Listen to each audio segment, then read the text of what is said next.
आज हम 9th class का लेसन नंबर 5, ये बहुत लंबा लेसन है, इसका मैं आपको अभी पढ़ा रही हूँ द पीएच ऑफ सॉल्यूशन। किताब में पहले देखिए आप what is mean by pH. PH यानी पोटेंस, उसे कहते हैं potence. We have seen that acid and base, जब एसिड और बेस पानी में डिसॉल्व होते हैं तो एसिड निकलता है, एक आयन डिसोसिएट होता है और बेस डिसोसिएट होकर OH आयन निकालते हैं। अगर स्ट्रॉन्ग एसिड स्ट्रॉन्ग बेस जब हम पढ़े तो लार्जर एक्सटेंट में निकालेंगे और वीक बेस और वीक एसिड है तो वो स्मॉलर एक्सटेंट में हाइड्रोजन और हाइड्रोक्सिल आयन को क्या करते हैं, वो फॉर्म करते हैं। For example the proportion of H and OH ion divide soil into acidic, neutral and basic type of soil. अगर वो उसमें कितने अमाउंट में हाइड्रोजन आयन निकले हैं और कितने अमाउंट में OH आयन निकले हैं, वो डिसाइड करता है कि सॉइल जमीन ये एसिडिक है, बेसिक है कि न्यूट्रल है। हम बोलते जमीन अच्छी है, जमीन खराब है। जमीन अच्छी है, जमीन खराब है, क्या पर डिपेंड करती है, इस H और OH आयन। एसिडिक ज्यादा निकलेगी तो आयन, H अगर ज्यादा है प्लस H है वो क्या कहलाएगी, एसिडिक। OH है वो क्या कहलाएगी, बेसिक। और दोनों में से बराबर में है वो क्या कहलाएगी, न्यूट्रल। इस प्रकार से सॉइल का हम बताते हैं कि वो एसिडिक है कि बेसिक है। उसी प्रकार ब्लड सेल, ब्लड में सेल सैप में भी इसी प्रकार से होता है। To have H and OH ion in certain definite proportion for their proper functioning. अब ये हमारे बॉडी के अंदर में भी, ब्लड में भी, सेल सैप में भी ये H और OH आयन होते हैं। क्यों होते हैं, कि बॉडी का फंक्शन बराबर चलने के लिए। Proportion of their proper functioning, fermentation carried out with the help of microorganism, other biochemical process and also many chemical process requires the proportion of H and OH ion। Fermentation होने के लिए, खमीर का उत्पादन करने के लिए और माइक्रोबायल प्रोसेस करने के लिए बहुत सारे जगह हमको किसकी आवश्यकता पड़ती है, H और OH की, OH आयन की हम लोग क्या करने की आवश्यकता। और H और OH कहाँ से आते हैं, एसिड में से और बेस में से। ठीक है। Pure water also undergoes dissociation to a very small extent.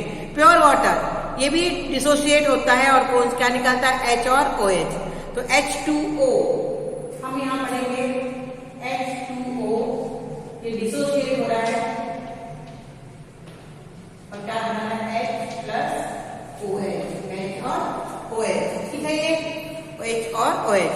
Due to the property of water to undergo dissociation there exists both hydrogen and hydroxyl ion in any aqueous solution।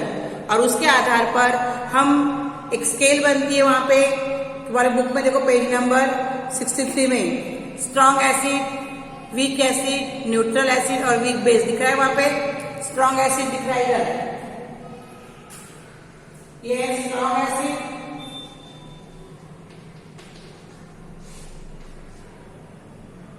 यहाँ पे है weak acid, यहाँ पे neutral है, weak base है यहाँ पे,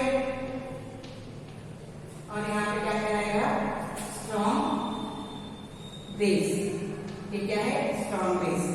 अब यहाँ पे बुक में देखो आप अपने 63 पेज में, स्ट्रॉन्ग एसिड में आएगा HCl, pH इसका 0.0 है। गैस्ट्रिक जूस pH है 1, लेमन जूस pH है 2.5, विनीगर pH है 3, टोमेटो जूस pH है 4.1, black coffee 5, acid rain 5.6, urine 6 और रेन और मिल्क, वर्षा का पानी और मिल्क इसका है 6.5। प्योर वाटर का, शुगर सॉल्यूशन का क्या कहलाएगा, 7।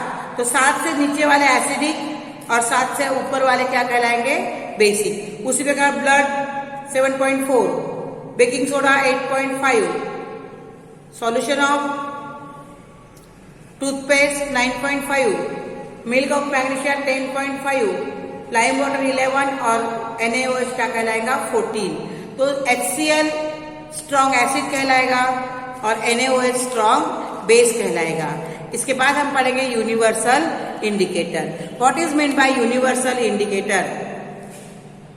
बुक में फिर देखिए पेज नंबर 64 में, measure of pH universal indicator and pH metre.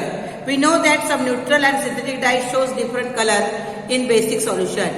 And such dyes are use in acid base indicator, और इसी का उपयोग एसिड बेस इंडिकेटर में होता है। A universal indicator is made up of mixing of several synthetic indicators. अब universal indicator क्या है? यूनिवर्सल इंडिकेटर क्या है? Universal indicator is a mixture of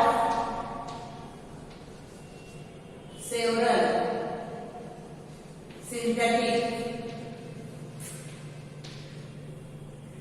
synthetic indicator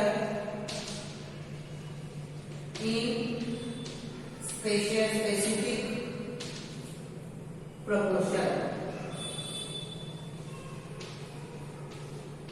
What is meant by universal indicator? Universal indicator is a mixture of several synthetic indicator in a specific proportion.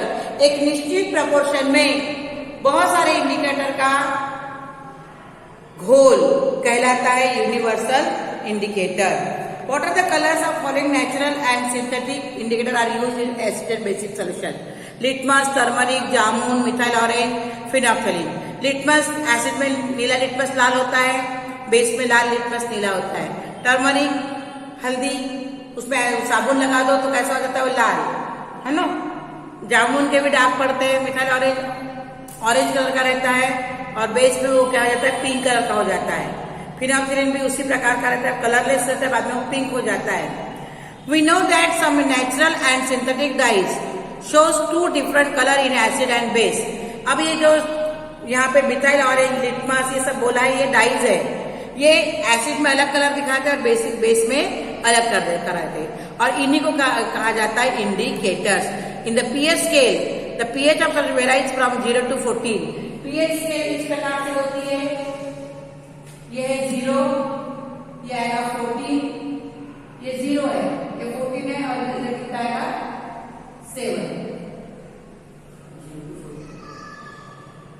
देखो ये 1 2 3 4 5 6 7 8 9 10 11 12 13 14, ये 7 है ना। ये न्यूट्रल है, न्यूट्रल। और इधर के पूरे कौन कहलाएंगे? एसिड, और इधर के पूरे क्या कहलाएंगे? बेस। तो ये जो एक में आता है ये HCl आता है, जो स्ट्रॉन्ग एसिड है। यहाँ पे क्या आता है? NaOH, वो आता है स्ट्रॉन्ग बेस। अब हमको पढ़ना है universal indicator.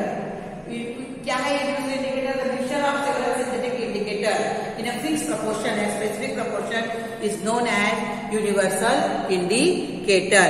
The pH of solution can be determined by means of universal indicator solution.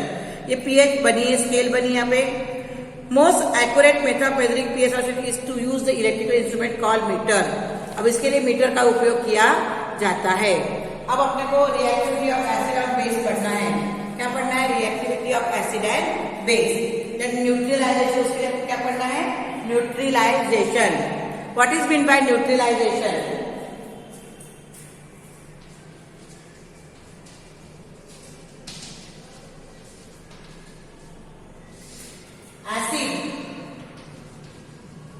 react with base, acid react with base forming salt and water. The process is known as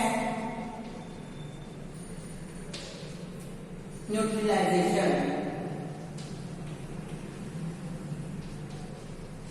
Neutralization.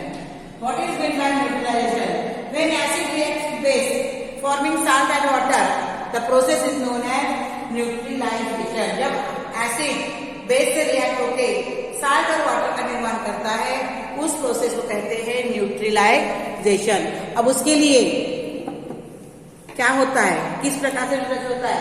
हमने इस प्रकार से उसकी process है कि beaker है ये और ये रहती है ब्यूरेट, ये है ब्यूरेट। इस प्रकार से ब्यूरेट रहती है, ये है 25 ml। एसिड डालते हैं इसके अंदर और यहाँ पे पिपेट से इस प्रकार से पिपेट रहती है। हम वहां से क्या करते हैं, बेस को खींचते हैं और इस प्रकार से कोनिकल फ्लास्क रहती है, ऐसे कोनिकल फ्लास्क ऐसे रहती है, इसमें इसको पोर करते हैं। ड्रॉप बाय ड्रॉप, ये चिमटे में से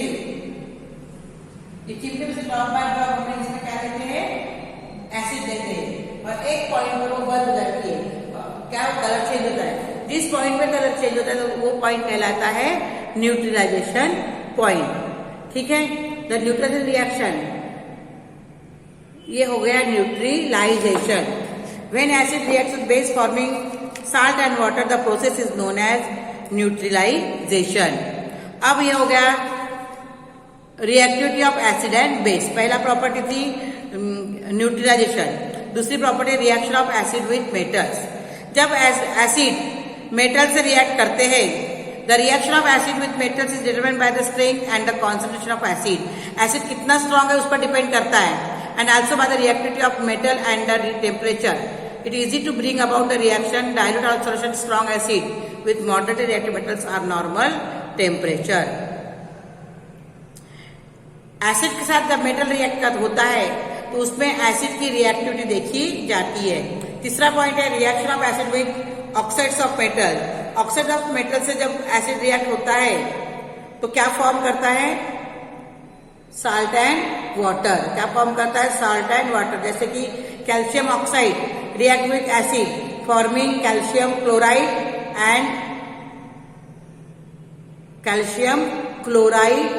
and water. Then reaction of base with oxides of non-metals. इसके साथ भी वैसे ही क्रिया होती है कि bases react with oxides of non-metal to form salt and water. जब bases वहां पे एसिड बनता है, यहाँ पे क्या बनता है, साल्ट बनता है। Reaction of acid carbonates and bicarbonates of metals. इसके बाद हम लास्ट में पढ़ेंगे साल्ट। साल्ट के लिए मैं अभी तुमको थोड़ी देर बाद पढ़ाती हूँ, थोड़े दूसरे इसमें दूंगी। अब हमने इसमें पढ़े थे न्यूट्रलाइजेशन। न्यूट्रलाइजेशन में एक क्या है, ये reactivity of acid and base. तो पहला प्रोसेस कहलाएगा न्यूट्रलाइजेशन, दूसरा कहलाएगा reaction of acid with metals, तीसरा है reaction of acid with oxides of metals, reaction of base with oxides of non-metals and reaction of acid with carbonates and bicarbonate। ये किताब के अंदर है, आप अच्छे से इसको पढ़ लेना। मैं नेक्स्ट वीडियो में आपको बताऊंगी about salt, what is mean bye salt.